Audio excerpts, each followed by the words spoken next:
Good morning, everyone. Welcome back.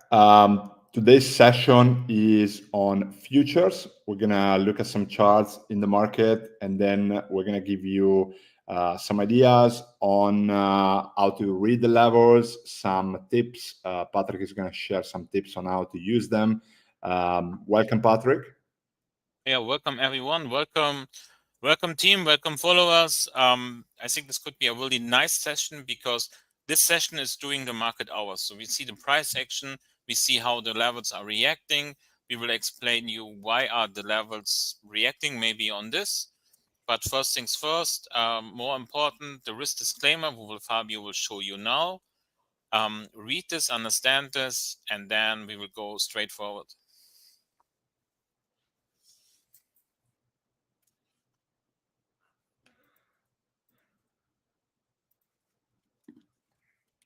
All right. Let's go. So as always, guys, if you have any questions, please paste them in the chat. We're going to go through everything. But let's start from the levels on ES. We had a session this morning where we looked at the chart. Here we have both the blind spots and the gamma levels. If you don't know what the blind spots are and it's the first time you see this, come to our YouTube. We have a live session from yesterday that explain exactly what blind spots are, but we're going to try and give you the explanation today as well. So for now, let's take this out and let's look at the price action from this morning. So when we were in the session at 9:15, we saw there was a lot of kind of choppiness around this area here, JAX3 core resistance. We saw a break after the open, rejection of the JAX4, and then we went all the way up to JAX5 kind of area, core resistance kind of area, and then now we're still chopping around there. I don't know if you want to add anything here. Yeah, I will add something to this. So of course I will speak really basic.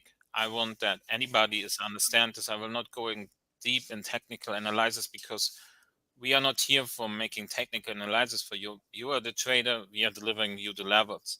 But what I want show you and want make pay attention on is that levels who was in the past respected. So in the pre-market, so it was GEX5, and we was seeing this in the past. Look at this. If you're looking to the left, GEX5 was always in the play. GEX5 is most of the time for traders who not pay attention to this, to the GEX levels. And here comes the story, what I was saying everything and any time. Look to the levels who are in the play and not looking to the levels, hey, GEX5 is not so important. GEX5 is important when it's in the play. And we have today the best example. So look to the levels who are in the play, look to the left side, what was happened before, and they're reacting as we were seeing today in the combination with the core resistance. And if we put on our blind spots, they're working in combination together. And this is something what we have to always be in our mind when we came into the market. If the market goes down and the market goes up again, have in the mind where he was rejected the last time, what levels were in the play. And it was clearly blind spot 7, GEX5, core resistance. Boom, and we were stopping there also. And this is something what I want giving you here for ES as example. And this is something what repeats day by day by day. Looking to the levels who were in the play, looking to the levels who was highly respected, look to the blind spots, if blind spots supporting gamma levels, map this out and be aware of this price action. Yeah, and here we see a couple of rejection all throughout the morning. So yeah, very well respected area. And there's also some rule, Fabio, as a trader. Most of the time, when old support and resistance, if we're going down and we coming up again, they acting as targets. And blind spot 7 was at the moment, I can only say at the moment, a good target. Yeah. Also GEX5 and call resistance for the options players. So looking to the left side, and if we come to areas where the players in the where the levels in the game, look for possible targets, and that's it. Yeah. And I think before we go into other charts, I think it's important to share what these levels are and how you can learn more about it. So we're going to show you some charts here, but basically before we do that, if you have access to the online portal, or if you create a free account, you can access our guides here. And if you go under products, you can go under gamma levels. And then here, a lot of the question that we get is like, what does JAX 1 to 10 mean? What is JAX 2, right? So there is a document that would explain exactly the meaning, why JAX 1 is more important than JAX 10, for example, what is JAX level 1 to 10, how to add them to TradingView, and so on. So we have everything available to you here. So if you have any doubts, any questions, oh, you mentioned core resistance, Patrick, right? What is core resistance? Click here, core resistance level. We have all the documentation. We also have a video here. We also have a course that would explain what these levels are, and everything is here. Blind spots, right? Come back here, look at blind spots level, and then what is the blind spot strategy. We're gonna have more document coming through, but basically here you have all the information about blind spots, right? If we go actually at looking at what the chart represents and why do we plot them, basically the JAX level are the net gamma exposure level that come from the net gamma exposure chart. So if you are familiar with the bot, you can type in JAX here. You will get the net JAX command, and then we can use it on the futures, on the stocks, on the indices.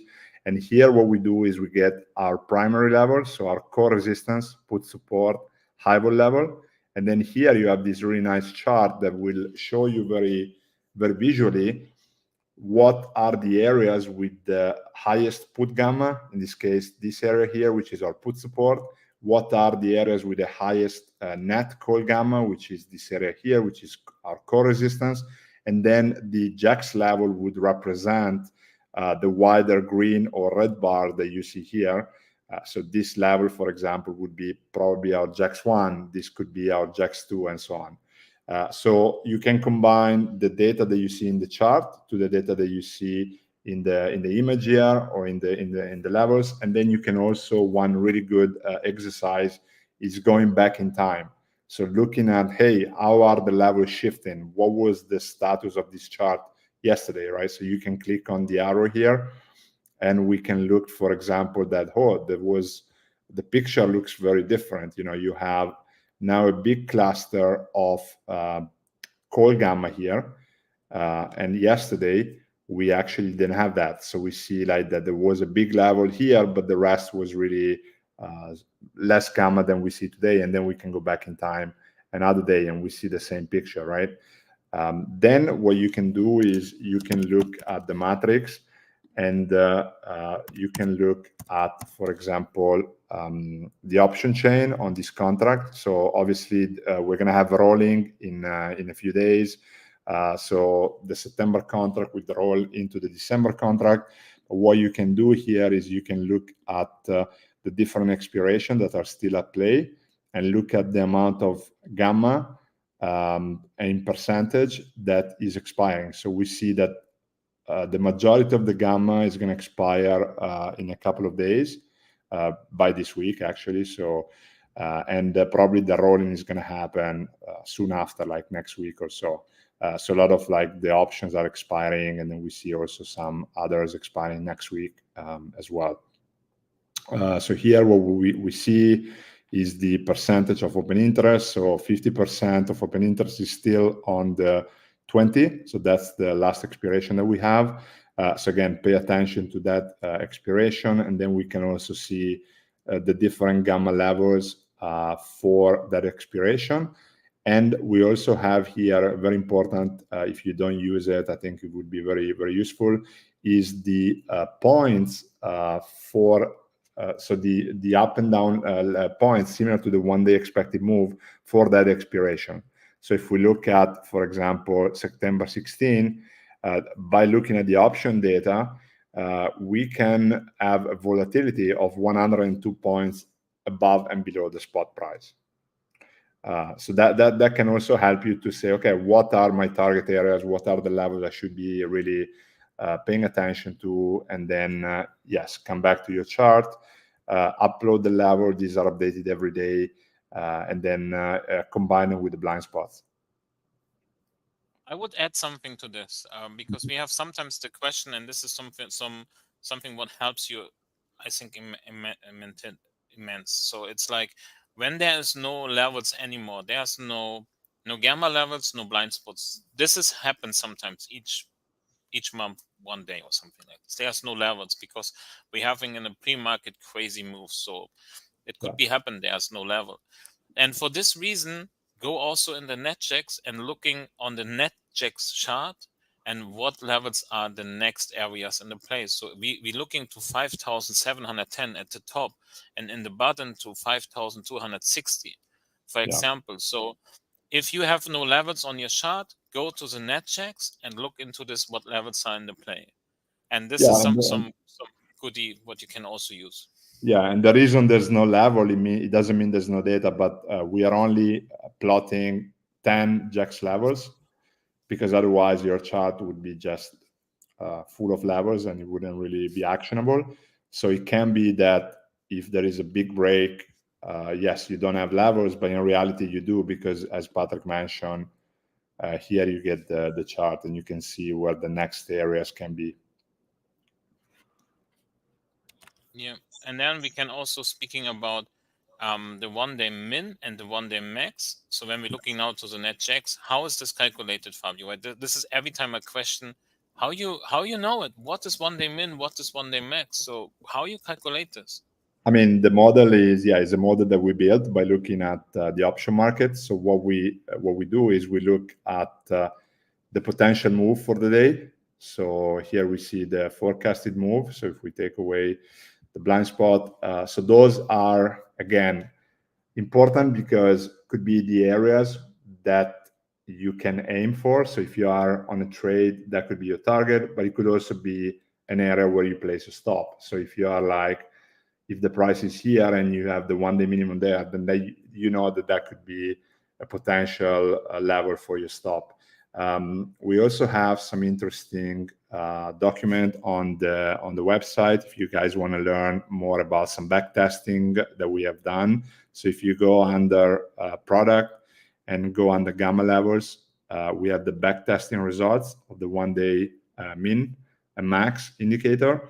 We did it on SPX, but the team is working on having it for the major stocks, the max 7 and the bigger one, and also the futures. But as of now, this is what the data that we have. We will update that very soon.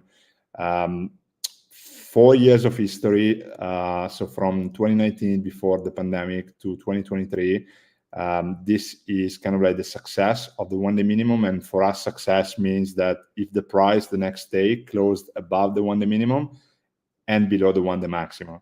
And the reason is very simple, because you could use the one-day minimum in different ways. One could be, again, if you're in a short trade, could be your target.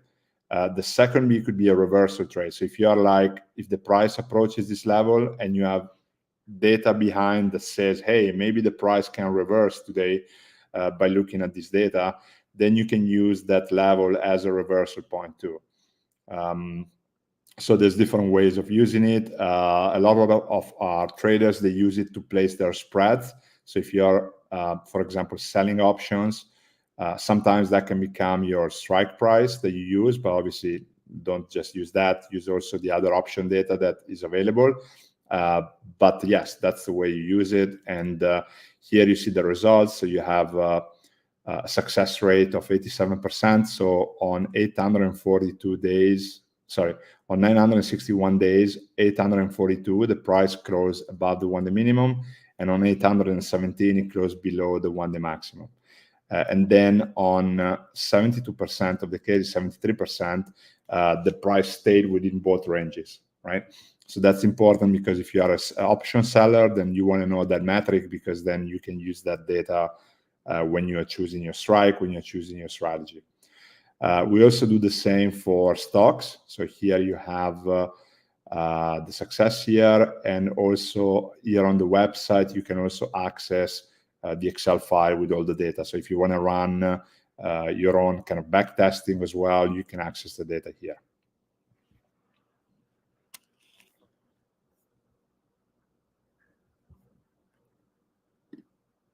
There's a, okay, let me see. There's a good question for Drew.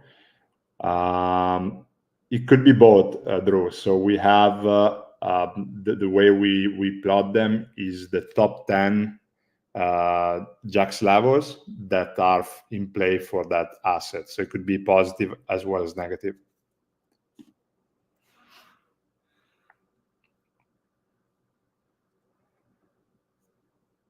All right.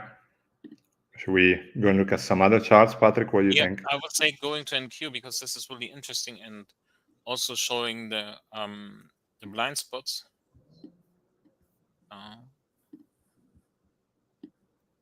Here we go. Now we can see why the blind spot level 2 is something what you should be taking attention on. And we were speaking about this in the morning session.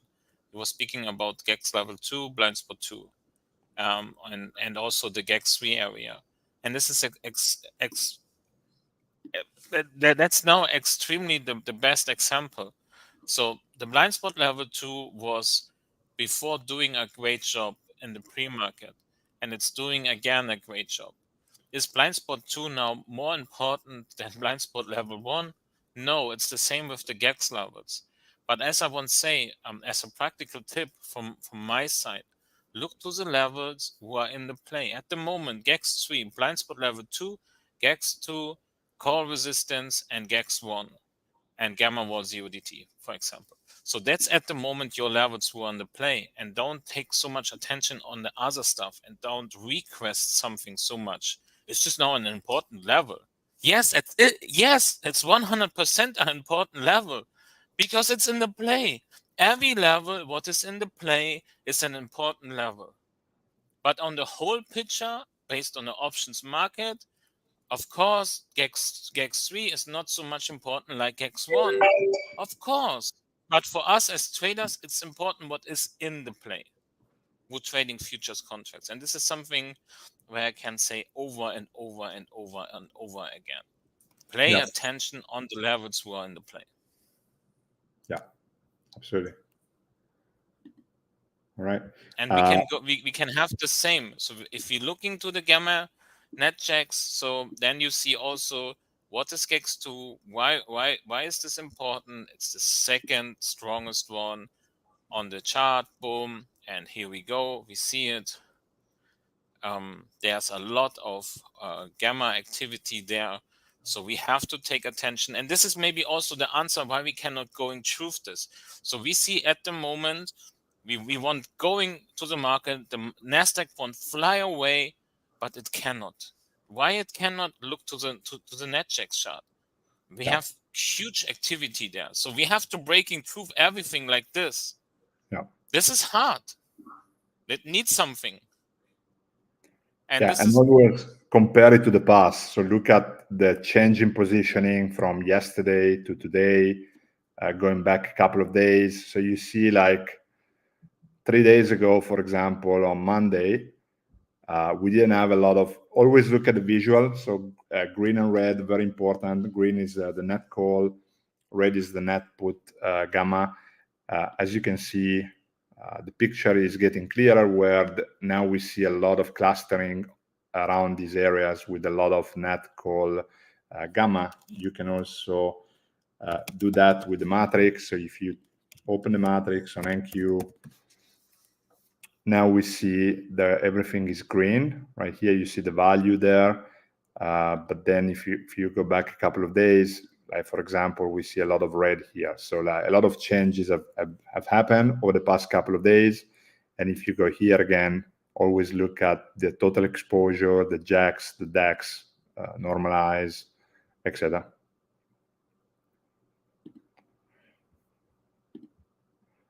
Right, I have a good question. Copper, yes, why not?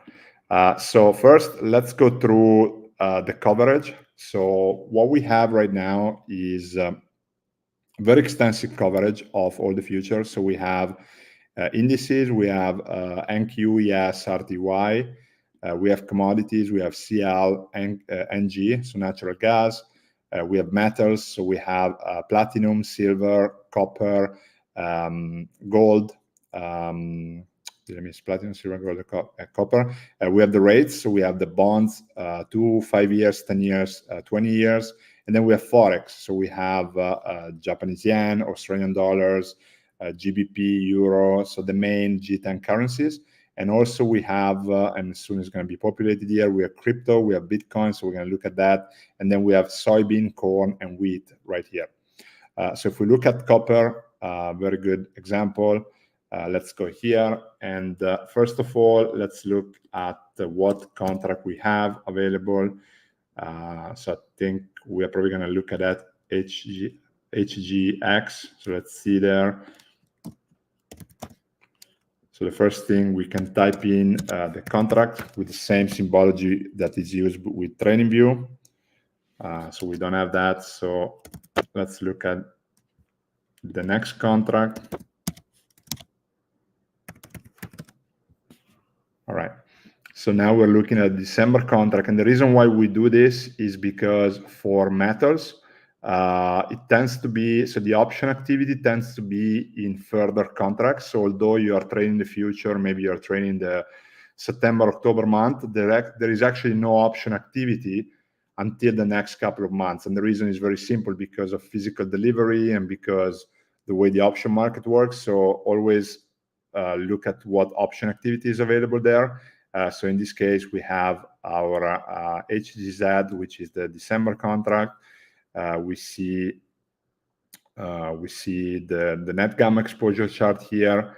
We can also come here and look at the levels. So let's see, we want to have HGZ 2024. So now we put the levels, go into the chart.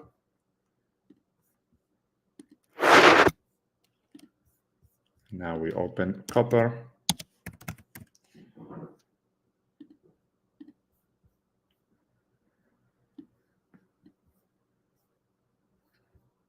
All right, very, very interesting. So we went through the one-day max for today. Clearly, there was a big breakout, came down, and now we are basically clustering around here. When you look at copper, another very important thing, and we talked about correlation yesterday. So first, we're going to have blind spots very soon. But while we do that, there is a strong correlation between copper and Australian dollar. So another thing that you can do is you can use the Australian dollar future level and plot them onto the copper chart so that you could potentially get some interesting areas. So let's see what happens here. If we type in our 6AZ 2024 and we plot it into HGZ 2024. Let's see what happens. First, let's see 6AZ. Right. So now we have our Aussie dollar levels, so gamma levels from the option market, now plotted onto the copper chart, right? So that could give you some additional insights. Sometimes there is a very strong correlation here. So for example, look at this. This was the IVO level from the Australian dollar, big bounce. Here we have the one-day max from the Australian dollar, big bounce here. So you can also use that. The tool is very flexible. The indicator allows you to do a lot of things. So. And maybe, Fabio, you have also on the top, so if we're going below the one-day max, you have at the top also some target from the Aussie dollar. It's the call resistance. Yeah. And if you're using the Fibonacci principle, you fill the gap, then you see exactly, boom, where we were stopping. It's magic. It's happened every time. And here we go. So you get your target and you get your know where we were stopping there, for example. And the same was also happened on the NQ. So we was coming down on the NQ now again, and the reason why is we fill the gap and we get the answer. And the same is on the Cooper world. So that's the best way how you can find hidden opportunities for you. Yeah, and we have a question from Gabriele. Thank you. So how would you read the net jacks? There's so much positive gamma in the middle. Yeah, so I think you're talking about NQ, which is this chart. And yeah, so the way you read this is not only look at the clustering that you have here, but also look at the change, right? So what is the option market telling you, right? Yesterday, we didn't have as much, and 2 days ago, we clearly didn't have as much. Something is changing in positioning. And then you can also look at other tools, like, for example, let's say if the same picture happens at the SPX level. So we can type, at the NDX level. So you can type in here and you can see basically the same picture here, but also you can look at QQQ. So you want to see also how correlation of asset can affect. And so you want to understand, okay, there's a lot of call activity in the NQ, what's happening in the QQQ or the NASDAQ, right?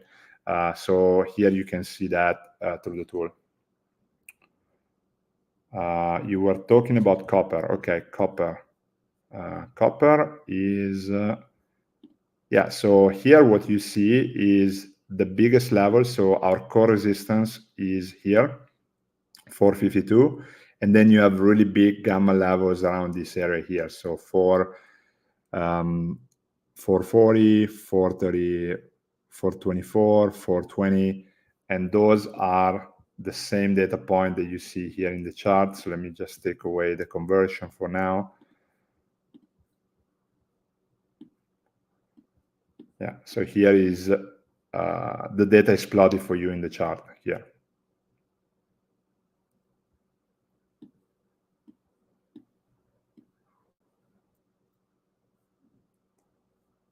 All right.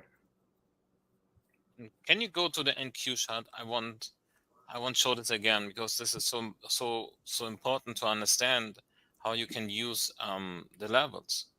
So can you draw the Fibonacci also from BL1 to the GEX3? Here we go. Look at this where we were stopping, where the move was stopping. So if you have a gap, so we're talking every day about this. If you have a gap between some gamma levels or the blind spots, so how you can use this? Use your Fibonacci, draw the Fibonacci, and fill the gap. And it's happened so often. It's happened really, really often that exactly there is the target. And if you know this, so that that we falling down there, and you was map out these areas, then you have a really good entry for your short. Only as an example, or you have a really good point for taking profits. Yeah. But this is something what you should use. It's really, really nice. Mm-hmm.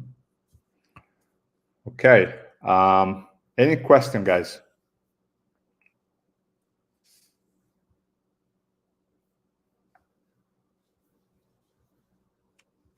Has to be updated. Yeah, 11 p.m. Eastern time. Yeah, so they are updated 11 p.m. Eastern. So I think one of the questions also, Patrick, that you get is, especially for the traders based in Europe, if how can you use the levels for overnight trading, or maybe like the London session or the Asian session? So maybe I don't know if you want to answer that. Yeah, of course. So first things first, I will not change the levels. So you get if you wake up as a European, like a German, so you get the levels will be changed at 5 a.m. in the morning for you. If you wake up at 8 o'clock in the morning, you're going to your trading desk. Boom. Normally you will update your levels and everything is set. But most of the time, the old levels from yesterday, they're playing very well.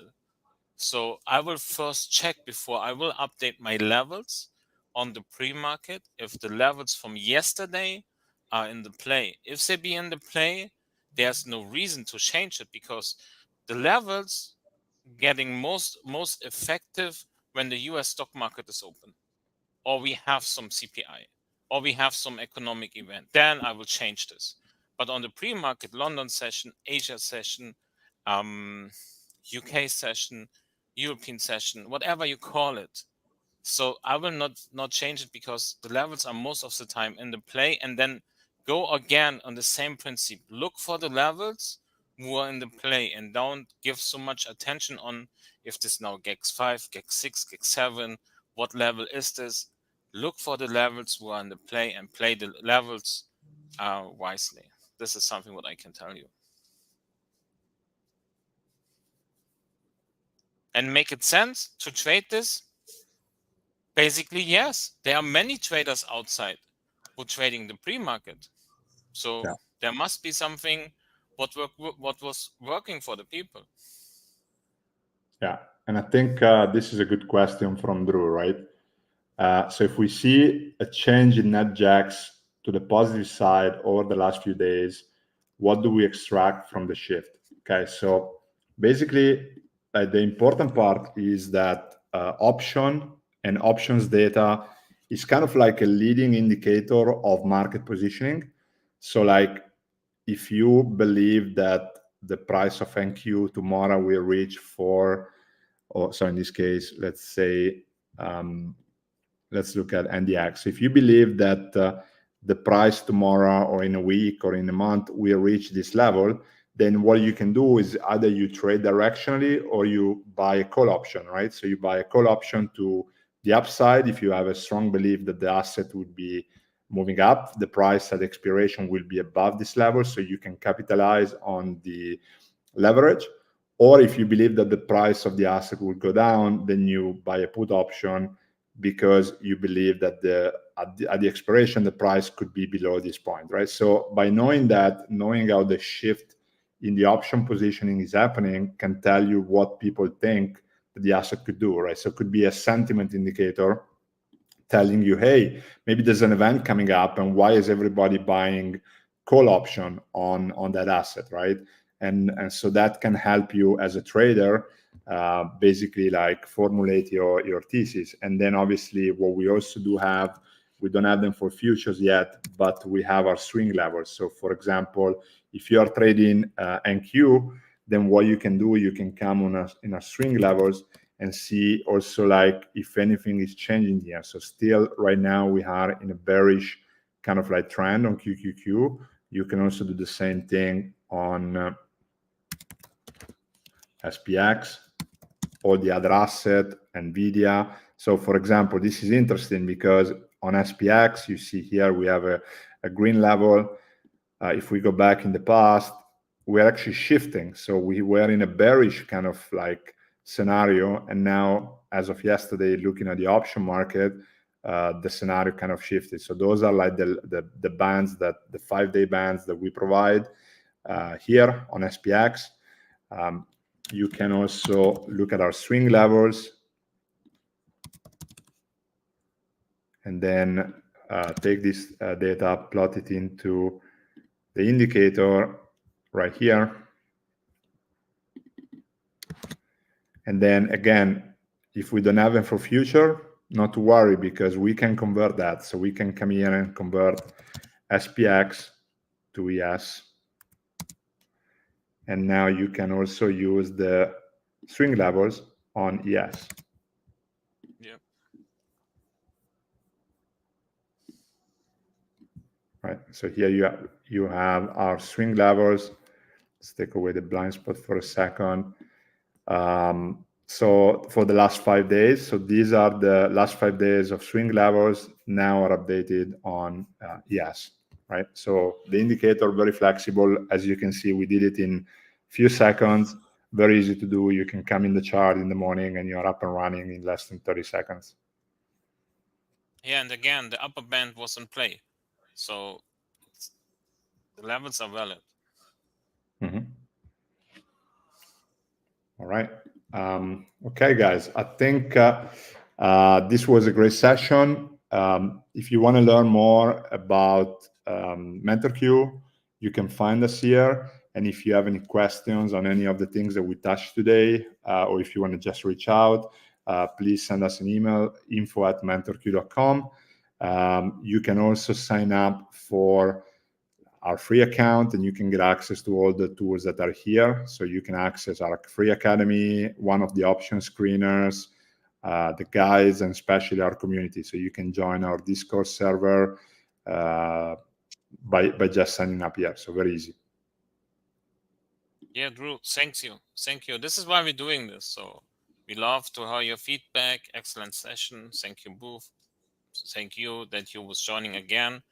I remember you was also yesterday there or the days before. So thank you for joining us day by day. And Gabriel, also thank you to you for your questions, good questions. Shout out to you. And all other ones who was there, were asking us questions every day, were joining us every day. Big shout out also to you guys and women, ladies and gentlemen, wherever. So, and we hope that you was learning something, that you take out some golden nuggets. And maybe it's only a small little piece, but this small little piece can help you in your trading journey dramatically. So for this reason, take always your notes, write something down. And if you came back the next time to us, you can ask questions. So this is an interactive one. So if you was not understanding something today and you have something, you have more ways. You can go into our community. You can ask other traders if you want directly feedback. You can send us an email, info@mentorq.com, or come to the next live session and ask again. So, hey, Fabio, last time I was there, I have a question about this. Fabio will see this and boom, you get the answer. Or I see this and you get the answer from me. So simple and easy.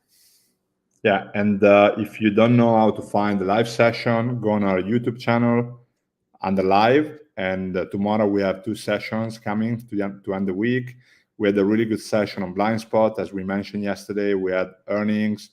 So there's a lot of really interesting stuff there. So if you want to look at the previous session, you can just see them here. And and hope to see you in the next session tomorrow and then next week. Thank you, Patrick, as always, and thank you guys for putting.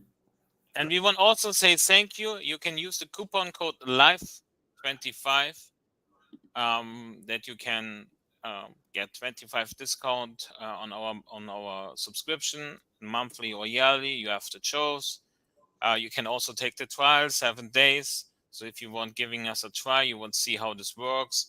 And also we have the integration in many other tools like Sierra Chart, like TradingView, like MetaTrader. So we are here. We are not only on TradingView.